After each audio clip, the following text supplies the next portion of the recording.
আজি হৈছে সানডে দিনাখন নাজিৰা ONGC কলনীৰ গেটৰ ওচৰতে সাপ্তাহিক বজাৰ এখন বহে আৰু আজি বজাৰখনলৈ বুলি ওলাই আহিলো জলফাই অলপমান বিচাৰি বা এজনীৰ লগত বিচাৰি এফালে বায়ে জলফাই আনিলে জলফাই এফালে ৰুকি আছে মানে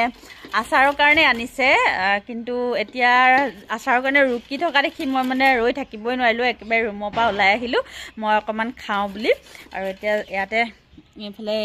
এইফালে দেখিছে মই নিমখ লৈ আহিছোঁ প্লেট এখনতে আৰু এয়া হৈছে ভোট জলকীয়া একদম ধুনীয়াকৈ মোহাৰি ভোট জলকীয়া জলফাইৰ লগত খোৱাৰহে কথা আৰু এয়া টিংটোত দেখিছে আমলখি আৰু এতিয়া মই ইমানেই লোভিয়া দেখিছেনে বাৰু আহি বহি ল'লোহি তেলিয়াই টেঙা খাবৰ কাৰণে বায়ে আচাৰৰ কাৰণে টেঙা ৰুকি আছে আৰু মই খাবৰ কাৰণে বহি আছোঁ আৰু এইফালে এইখিনি তিয়াই থোৱা হৈছে ধুবৰ কাৰণে 3 কেজি মানে জলফাই আনিছিলে বায়ে এতিয়া এইখিনি আচাৰ বনাব আৰু এইখিনি পিছত বনাবৰ কাৰণে ৰাখি থৈ দিব মানে ইমানখিনি একেদিনাই ৰুকিব নোৱাৰিতো সেইকাৰণে আছে আৰু একদম পুৰা ধুনীয়াকৈ খাম আৰু আপোনালোককো লোভ লগাম আপোনালোকৰো মানে জিভাৰ পানী ওলাই যাব ইমান আমি টেষ্টিকৈ খাম এতিয়া চাই থাকক মই ইমানেই লোভিয়া দেখিছেনে বাৰু এনেকৈ টেঙা মই ঘৰৰ পৰা জলফাই টেঙা লৈ আহিছিলোঁ সেইখিনি এনেই বেয়া হ'ল কিন্তু এতিয়া আকৌ মই কাটি থকা দেখি মানে সহ্য কৰিব পৰা নাই ইমানে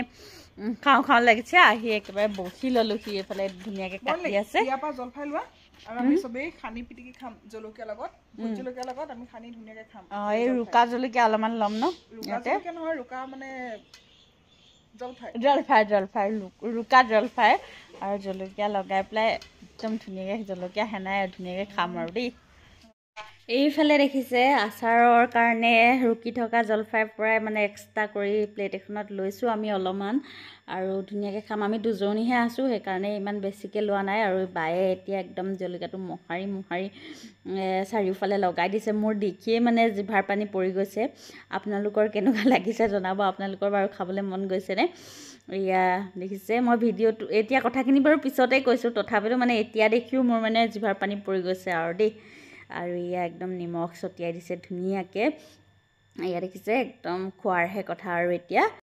দাদাজনে কাটি আনি দিলে কলপাত আৰু টেঙা যিহেতু কলপাতত খোৱাৰ একদম মজাই বেলেগ নহয় জানো এতিয়া লৈ ল'লোঁ টেঙা এতিয়া খোৱাৰহে কথা আৰু কলপাত কাটি অনা দাদাজনেও কৈছে মোকো অলপমান দিবা আৰু এয়া এইফালে দাদাকো টেঙা দিয়া হৈ গ'ল এতিয়া খোৱাৰ কথা